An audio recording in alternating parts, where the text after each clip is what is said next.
This is Junior Chumps to Junior Champs, and we're going to try and give you a 12-step guide on how you progress from solo to eventually become a junior world champion. It's that simple. Yeah. If you guys have got any questions at any point, please chuck it in the chat. As many as possible. We really like the interaction, so we'd much rather you guys interrupt with your questions, and we'll try and do our best to answer them. Okay, here we go. Let's get the presentation started. Wait, so do we lose the screen? Nope. Oh. Nice. Okay, so Junior Chumps, Junior Champs. First slide. Right. We've already said we're doing the 12-step guide, and we've got a little summary at the end, and then we have an interactive question and answer session. So if you think of anything while we're going along, put it in the comments or ask it at the end, and we'll answer as many questions as possible. Is that it? Yeah, there's a bit of lag on the slides. There we go. Oh, it's very laggy. So, step one, going solo.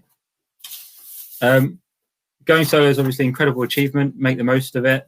Take loads of pictures. Here's our solo pictures from quite a long time ago. Look at that hair. Yeah, it was in vogue back then, honestly.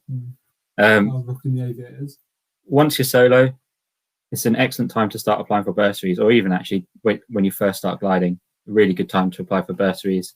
There are loads out there for junior pilots, all the way up to, I think, under 23s or even under 25s. There are bursaries available.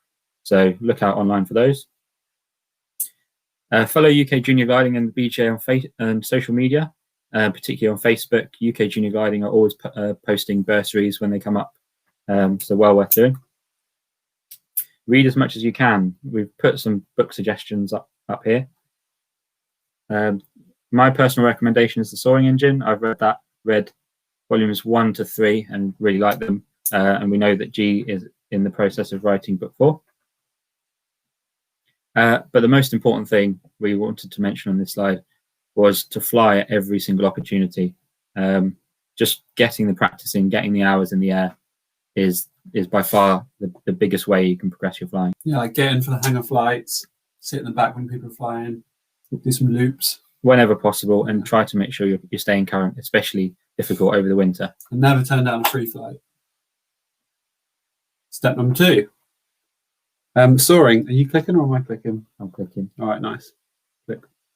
The first thing you want to try and do is get into the single seaters. It makes it so much easier. Because obviously the 2-seaters are used for training. It's really difficult to take them for long soaring flights, and you're sort of confined to lunchtime when the instructors are taking a break and stuff. So if you can get into them the sooner, the better, really. Next, please, Jake. Oh, apparently the slides aren't working, so Oh, that's annoying. we're going to go to our backup. If you guys can't see number 2 go soaring, then we'll go to our backup. It's animations that got us.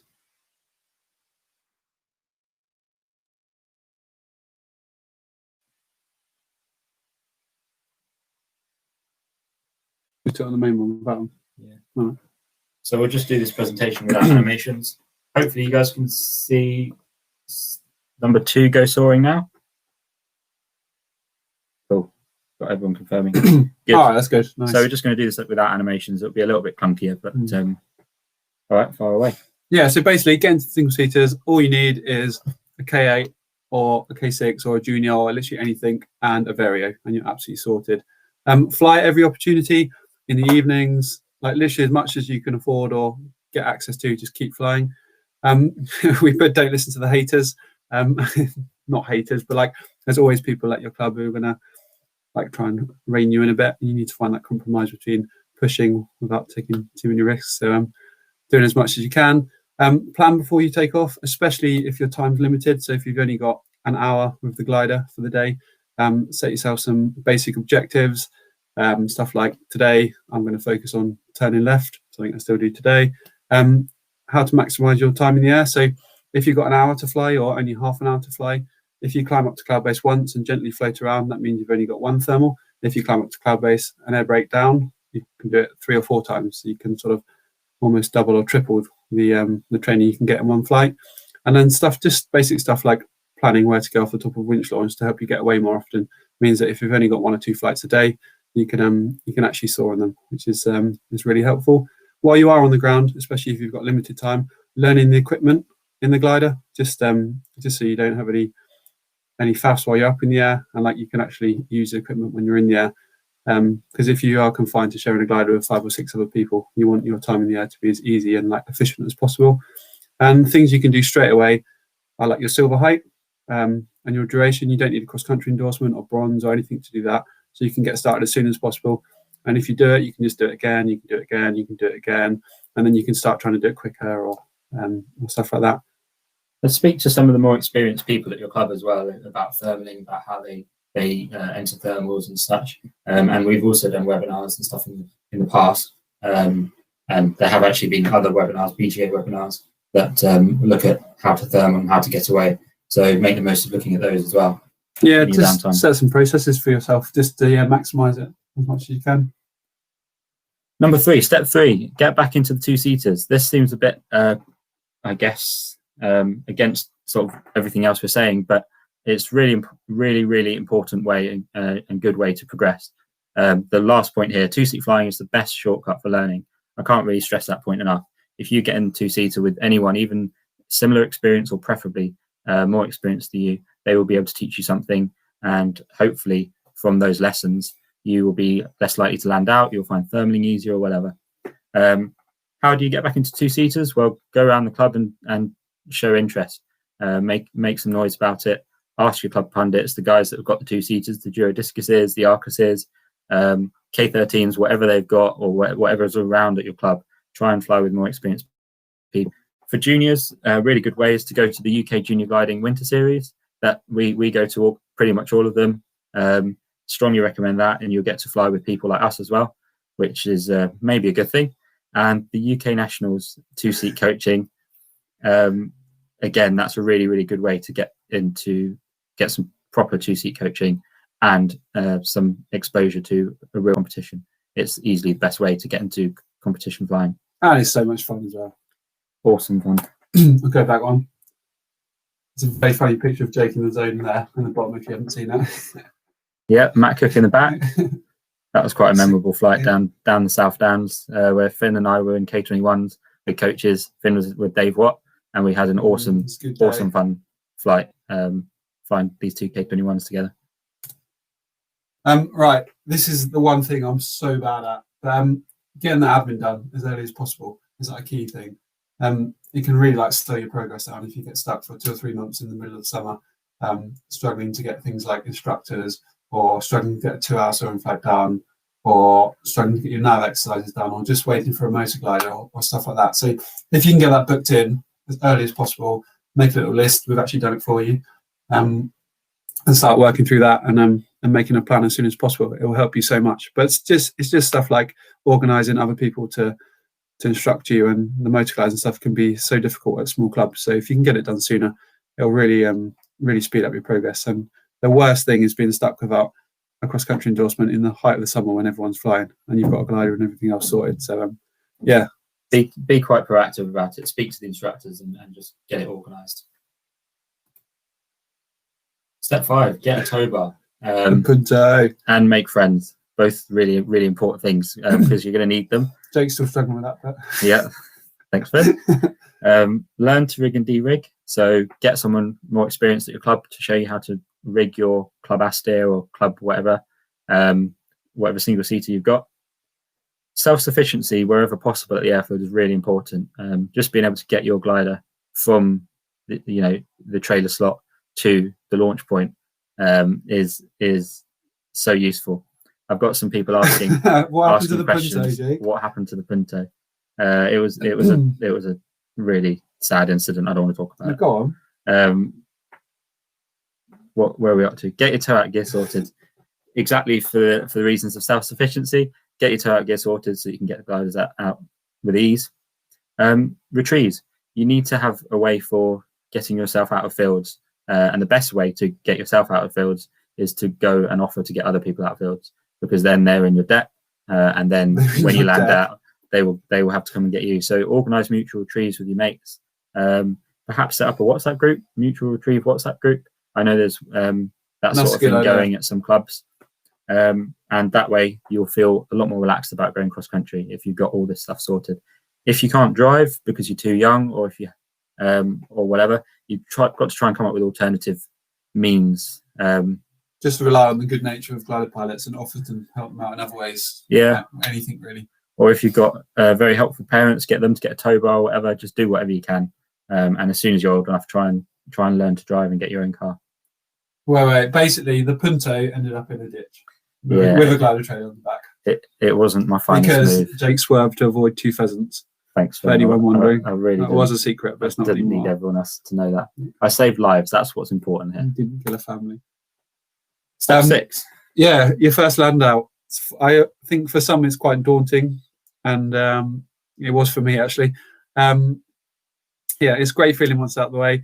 There really is nothing to be worried about, and if you are worried, the perfect thing to do is go and do your 50k to another airfield, and you can land somewhere else, and it sort of takes the nerves away from it, and effectively like breaking that elastic. The first time you're trying to leave the airfield, when you're finally out of gliding range, you'll be absolutely fine, but it is quite daunting.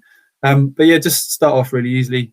You can airfield hop to start with, leave loads of margins. If you are going to land in a field, pick nice and early, like 2,000 feet. I should put a number on it, but yeah, don't take any risks. Yeah, and just plan it all. Make sure, especially in like early season, May, June, the fields are really bad. So make sure you're flying in sensible places, and yeah, get lots of briefings, but nothing to worry about at all.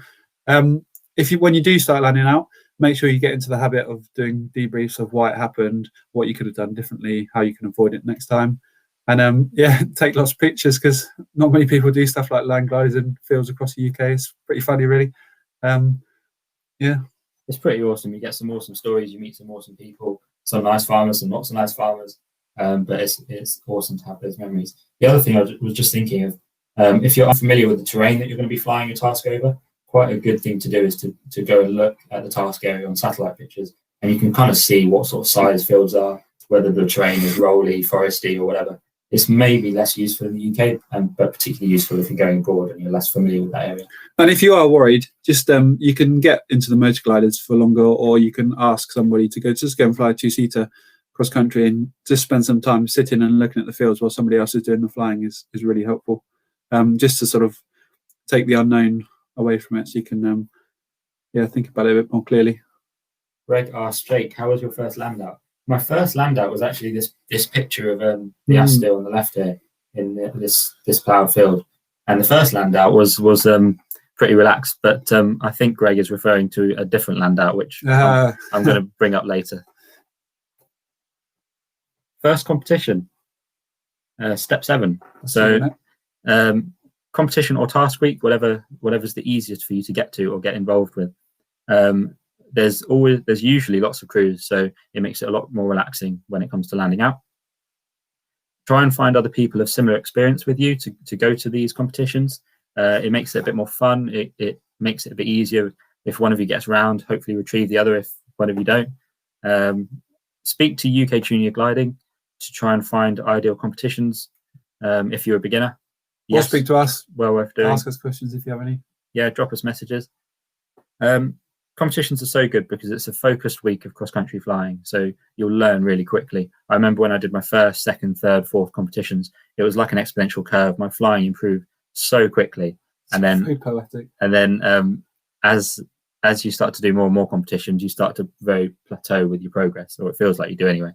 But yes, when you start competition flying, you'll progress really quickly. You'll learn really quickly. That will be helped if you do post-flight analysis. And if you don't know how to do that, then look at one of our earlier webinars. I think we talk about it somewhere.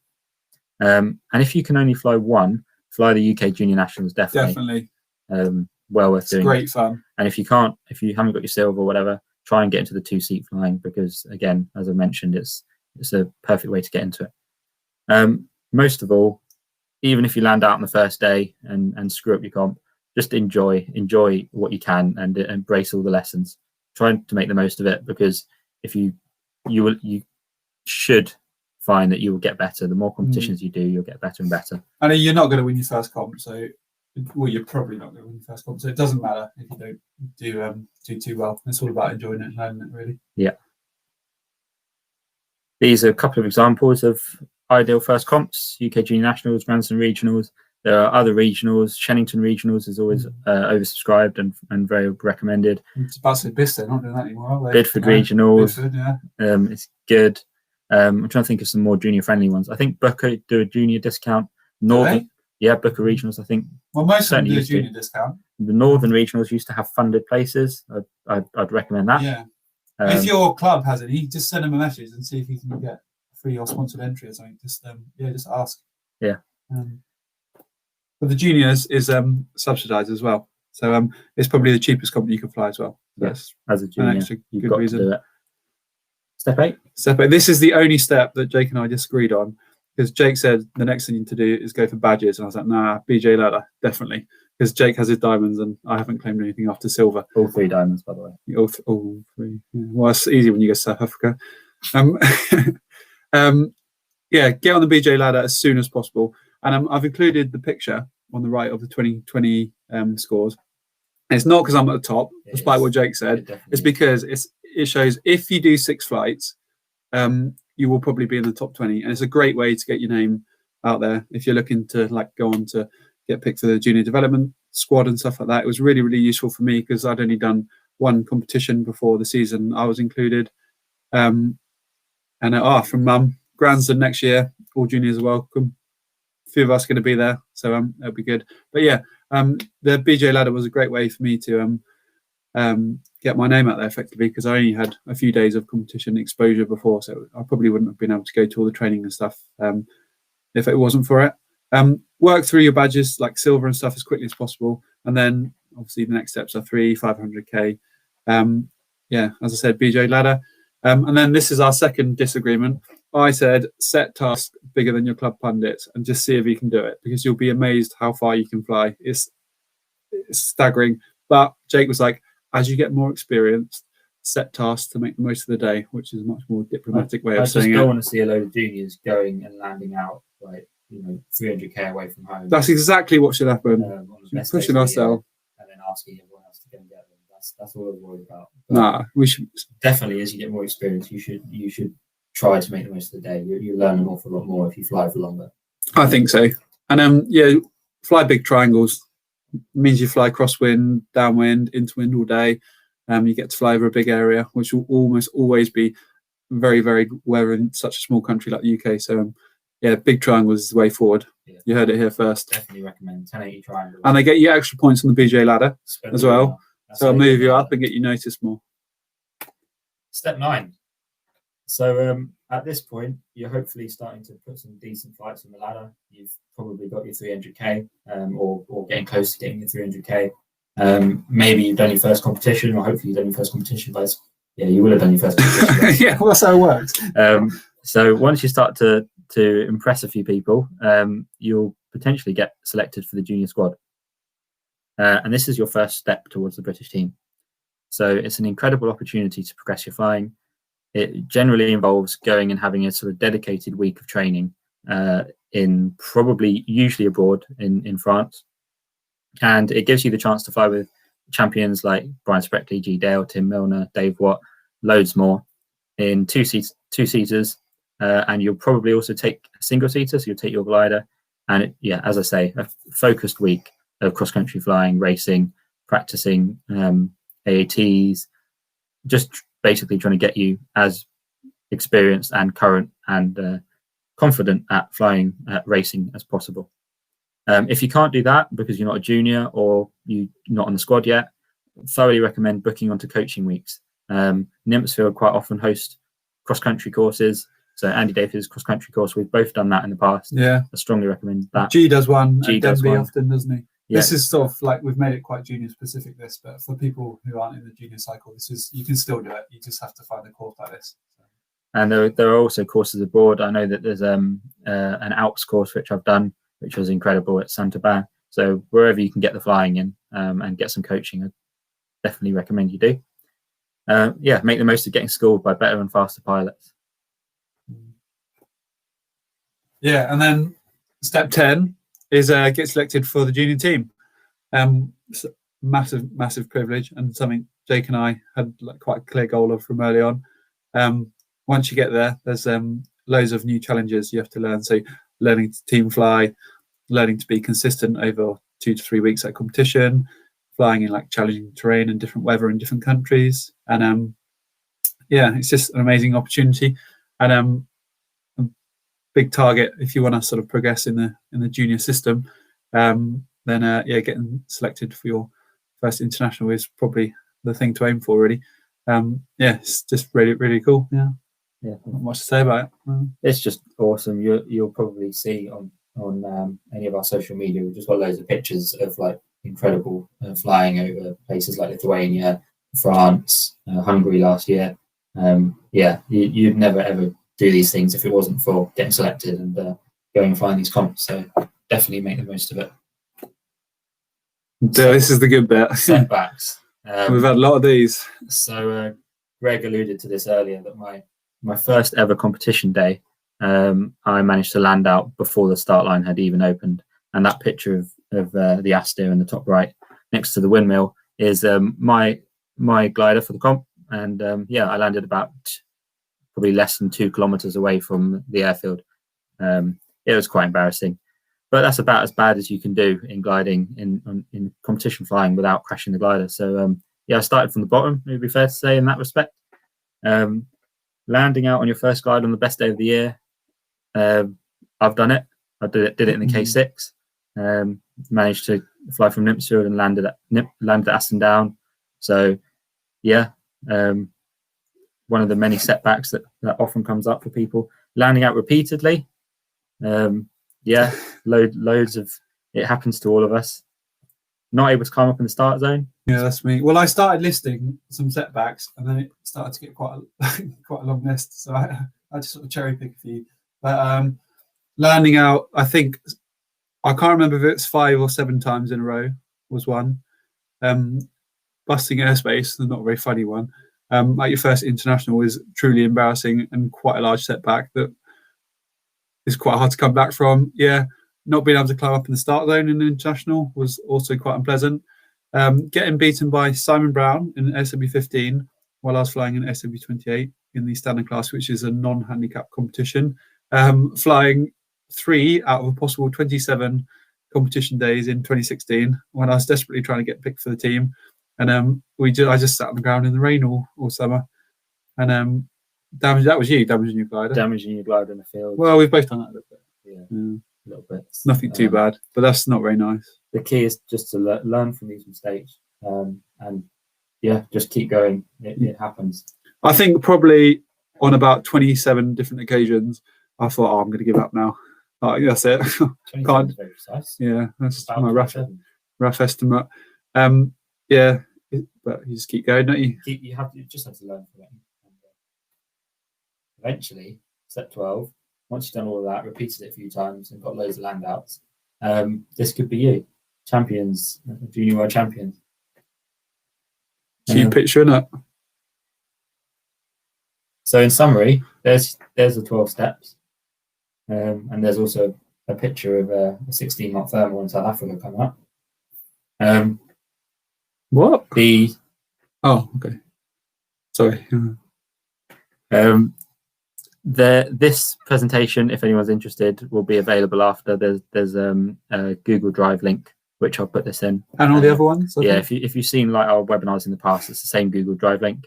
If you haven't, then I'll try and get it. And it's got all the documents on, right? Yeah, there's some good stuff, not from us. It's not just the presentations. There's loads of other material about how to get better at gliding and stuff.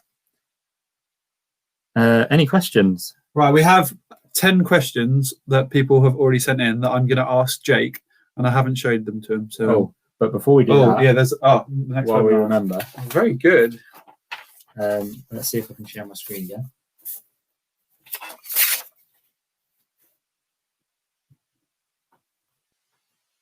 We're just going to show you the schedule for the BJ webinars before we start on the questions with us. Hopefully you can see our screen, and hopefully you can see the schedule. Can you see the chat? Or is it nothing? See the screen. The upcoming webinars are all on here, and previous webinars are also all on here. And all of them get recorded and put onto YouTube. So if you missed any, then this is where you can find them.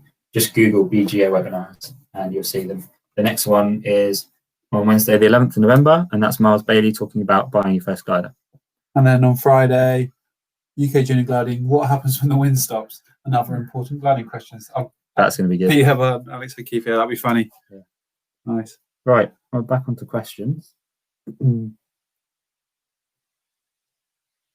So what question, have we got any questions? Yeah. Far away. If anybody has any more questions, put them in there and we'll ask them after. Right, Jake, when should I fly nationals? I'd sort of say try and fly regionals first. If you're a junior, fly the UK Junior Nationals first. And really, as soon as you start to get a bit, as soon as you're comfortable flying in fairly close proximity with a decent number of other gliders, that's when you should start thinking about flying a nationals. The nationals is obviously very high level, very high standard of flying, but most importantly, there's going to be some gaggles. Controversial. I'm joking. There's going to be some gaggles, so you need to be comfortable flying in gaggles. Oh, thanks, Ben. Yeah, that makes sense. Jake, what is your favourite type of lift? My favourite type of lift, it's probably got to be thermal. Is that it? It's Yeah. thermal. Yeah. That's rubbish. Yeah. It's just my favourite, all right? Don't judge me. All right. How do I? This could. I won't say. How do I get the old men to let me do stuff at my club? It's a common problem yeah. that a lot of people come up against. I think, firstly, you've got to try and find some instructors that are there are always instructors that are more keen to help you than others. So try and find the ones that are keen to help you or keen to guide you in the right directions and help you progress. And then basically ask them, you know, how do I do this? How do I start? How do I book the motor glider? How do I convert into just be keen, I think. How do I convert into the Club LS4? Just be keen and speak to people at your club. And you've got to be a bit proactive yourself. You do. You've got to want to do it. And there's always old people at a gliding club who don't like juniors, who don't like change, and you just need to ignore them. And they just drink tea as well. Yeah, that's the other thing. Just bypass them, pretty much. Jake, how do I progress through the training system faster? Again, you've got to get instructors on side. Hopefully, most of this has told. We've sort of covered this. When should I fly national? We've done that one. What can I practice before I go cross country? That's quite a good one. That is a good question. So a lot of people get into the stage where they go solo at 14 and then they've got to wait. I'm pretty sure you've still got to be 16. Someone will correct me if I'm wrong. I think you've got to be 16 to get your cross country endorsement. I think so. Something like that. So if that's the case, then if that's you, when I was waiting to go solo back in the days where you had to be 16 to go solo, I was flying cross country in any of the two-seaters I could get my hands in at the club. There was an Ash 25 at Kent Gliding Club that I used to get into a couple of times and just go and visit some of the local towns. That was awesome. And if nothing else, if the weather's not even soarable, then just go up and do your aerobatics badge or something. Yeah, but like while you're local soaring, you can like watch our webinar on post-flight analysis, and you can look at stuff like that, and you can still improve your flying. It doesn't actually have to be cross country. It's not quite as fun, but there's loads of stuff you can do. And level up in lockdown as well is the other one we did. There should be loads of tips on there to help you with that sort of stuff. What can I practice before I go at sea? We've done that one. I'll just ask you that one. How do I make the most of the ladder? This is the best question. The ladder is the best. This needs a webinar in itself. It does. Basically, get onto the BJ ladder, get a login, and just start working out how to upload flights. This current ladder does a lot of that stuff for you. You should have seen the old ladder. If you're new to ladder, this BJ ladder basically will take your RGC file and put your declared task in, and you can even upload pictures and GIFs as well. GIFs, as we found out. Just read the rules as well. Look at the people who get high scoring flights and then work out how to do them and work out how to plan them to make sure you can, and then you'll get all the points. If you're really interested and really nerdy about it, and you want like us to do 1080 triangles like us, then just send us a message and we'll tell you. Yeah, because we spend a lot of time planning glider flights. It's bad. Yeah. How do I find a glider to fly? I'm asking you the questions. How do I find a glider to fly? I'll tell you how to find a glider to fly. If you hopefully you've got club single seaters at your club. Hashtag Lil Club Nice. single seaters at your club. Yeah, so make the most of the club single seaters. If they have not got trailers that work, then try and speak to people that can get them fixed for you. If you want to, you sort of get a bit limited by club single seaters. If you want to start flying competitions, you then have to ask the club's permission, and it can get a bit complicated and expensive. So if you, and other options are to try and get into user shares, insurance shares. So speak to people at your club, maybe people that don't fly their gliders too often, and you can try and see if you contribute a bit to the insurance or running of the glider, then see if they'll let you fly it. There's a lot of people that we know that have made the most of things like that. Well, me. So yeah, definitely recommend talking to people around your club, sending some messages to other juniors at other clubs as well. Yeah, and speak to UK Junior Gliding. Maybe someone there will be able to help, or speak to us. You never know. We might hear of something. And if you're able to compete in the junior nationals, if you've got your silver and you want to compete and you haven't got a glider, send a message to UK Junior Gliding, and they will do everything they can as well. Yeah, they're so good, all of them. So they'll help you out. And I think the other important thing with getting a glider sorted is just do what you possibly can to make sure you have the glider booked for the next day or guaranteed, because it's the worst thing, like running around in the morning when you want to try and plan a task and stuff. So yeah, get that sorted. And just ask your club if they'll sponsor you. People normally say yes to juniors if you're keen and proactive and you help and you want to give back in the future. People say yes, and it sort of has to work like that. So try and rely on that a little bit. Jake, does it matter if I can only fly a K6? I thought you should answer this one. Definitely get your hands on whatever glider you can, whether it's K6, K8, Slingsby Skylark or something, just a Kestrel. Just get your hands on whatever glider you can. Make sure it's got a good electronic vario, so that it works properly. You've got a good total energy system, and just go and fly as soon as much as you can. I used to have a K6, and it's an incredible glider just for teaching you thermaling, because obviously its glide performance was not great. You had to thermal a lot on cross-country flights, and as a result, I learned to thermal quite quickly. You might end up like Jake if you fly K6. You don't want that. So yes, it doesn't matter what you can get your hands on. Just go fly whenever possible. Sorry. Go on. What can I learn in the winter? In the winter, there's all of these webinars that are now going online. There's so much stuff now. It's so good. There's loads of stuff. So many books. The books that we talked about. The biggest thing I tend to do now is post-flight analysis. So of all the flights that I've done in the summer, especially competition flights, I'll analyze in a bit more depth over in the winter. And really, really important way to make sure that you're getting the most out of your flying and learning from all the lessons that you can. We have one here from... I'll just try and publish some of these questions. Can you do that? Yeah, I should be able to. Firstly, before I do... Ben put a link to the other webinars in the comments so you can read them. Thanks, Ben. We'll go to here. And then go to here. So you guys can now see the link for the Google Drive. There's loads of good stuff in there, so make the most of that. On to the next question. Aidan Clark asks, which glider type have you enjoyed flying the most? Finn? K8.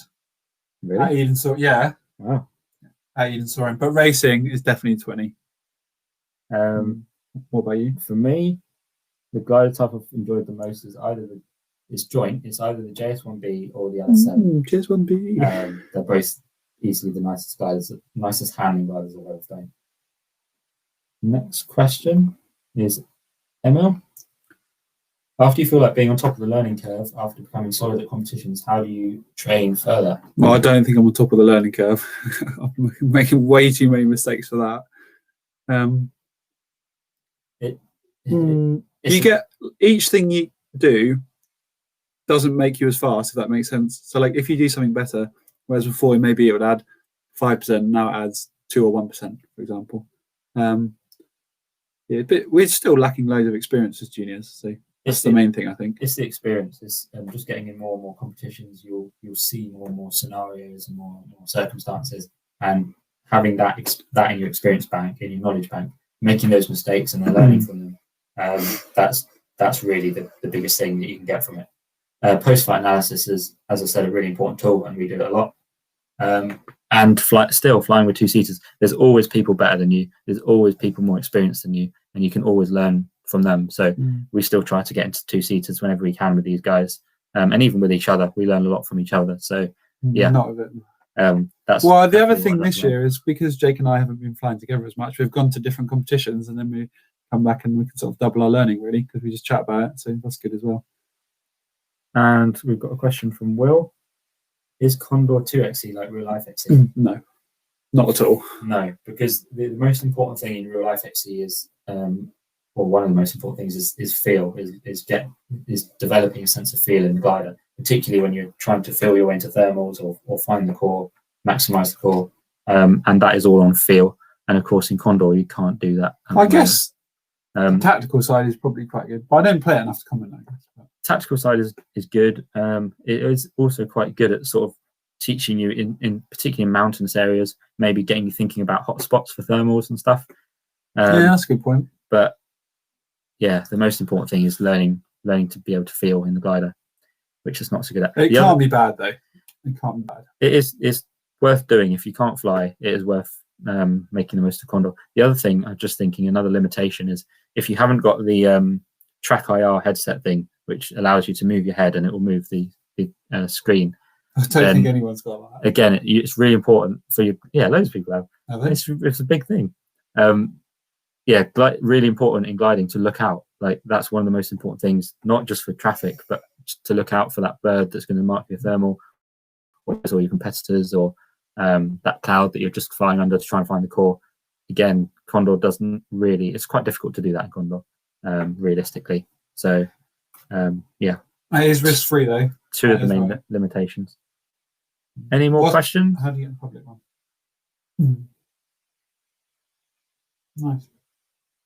Oh, someone's typing. Martin, hey. Oh, just make sure.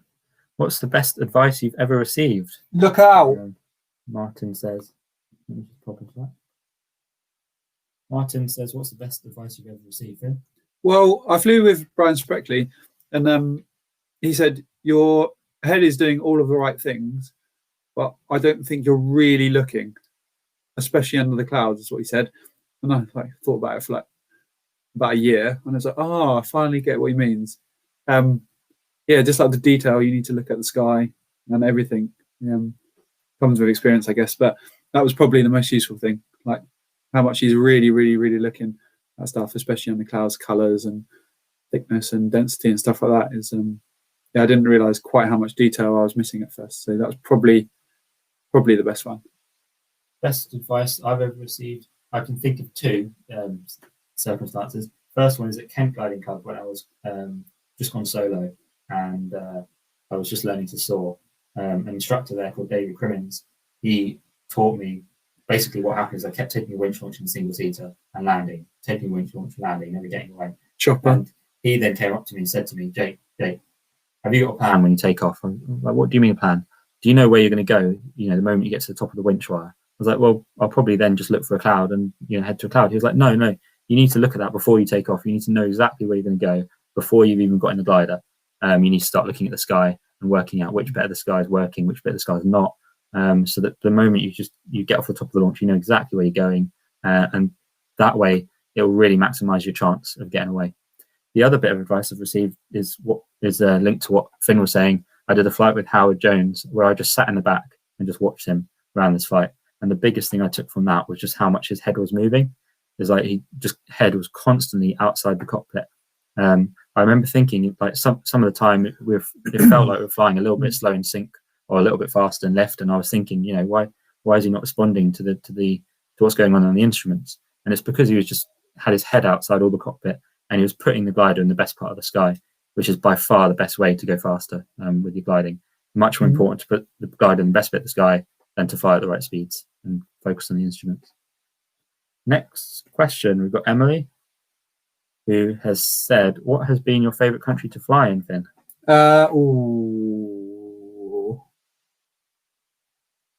Australia. No, actually France. I think flying from Islington is my favourite place. I think it's just too good. In France. Yeah. For I know what me, you're going to say. For me, it's New going Zealand. to be New Zealand. Yeah, it's an incredible place to fly, and if you ever get a chance, you have to go. Robin Smith has asked, if you both look back on your flight careers, are there things you would have done differently? Finn? Yeah, I probably wouldn't have let Jake win on the last day of Junior Wells because it was his last one. But looking back, I probably wouldn't. No, I'm joking. Not really. Yeah, there's some mistakes I wish I didn't make, or some things I would have liked to have won. Some things I didn't win, but I'm pretty happy. I've still got a very happy relationship with gliding, and I want to do it for the next 50 years. So I can't really complain. Yeah, no, I wouldn't change much actually. I think the same. There's not really much I would change. Maybe it took me a long time to go from solo to like getting to my first competition. It was quite a long time. It was partly because of school. School was getting in the way. I had a part-time job getting in the way. From my house. And so to try and speed that process up, I would have probably either tried to get my own glider sooner or just got a bit better at it was the silver duration I was struggling to get. It just took ages for me to organise it. It's not like you. The weather was difficult. So maybe even go to another gliding club that's got better equipment or better gliding conditions to try and get some of those things out of the way. If that's what's holding you back, I definitely recommend it. That's a good question, Robin. Thanks. I haven't really thought about that ever before. Next question is from Emily. What got you into gliding, Finn? Well, my parents both flew, so it was pretty inevitable, really. But I was petrified. So my brother flew when he was very young, like 3 or 2.5, and I had loads of opportunities, but I used to like cry in the glider, and I think it took me till I was 11 to fly.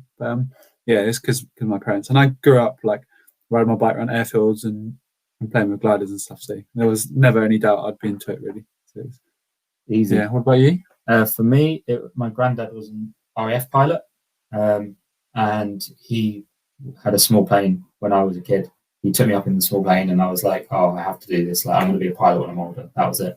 And then when I was probably in my early teens, I used to watch a lot of flying programs on TV, air crash investigation, seconds from disaster, but only the like airplane ones. He still watches it. Discovery Wings was like the best channel ever when it was around. And what I found was all of those programs, a lot of the best pilots, like a lot of the pilots with the best accolades and stuff, they all started off with gliding. So I was like, I need to start off with gliding. Like, it's definitely going to be the way that I start my flying career. So when I was 13 or 14, I had a trial flight, and I just kept going back. That was at Kent Gliding Club, and they were just so good at getting me to solo, like progressing me quickly. And yeah, that's how I started, from a trial flight basically. And then I started competition flying and just got completely addicted to gliding, and I haven't really moved much since. So nice. Is that all of them? Any more questions before we shut down? Someone's typing. Yeah, that was good. I hope it wasn't too boring. Oh no, we have got another one. Have we? No. Not yet. Good. Emil's typing. We'll wait for him. A few minutes for. You're very welcome. Very welcome. For those saying thanks for putting the show on. Yeah, happy lockdown number 2. I hope it's not too boring. We'll go back to the presentation and just say big shout out to the sponsors. Thanks, guys. That keep the UK Junior team going and making the most of it and bringing back the medals. Hopefully. Thanks, Mum. Thanks everyone. See ya. See you later. Have a nice lockdown.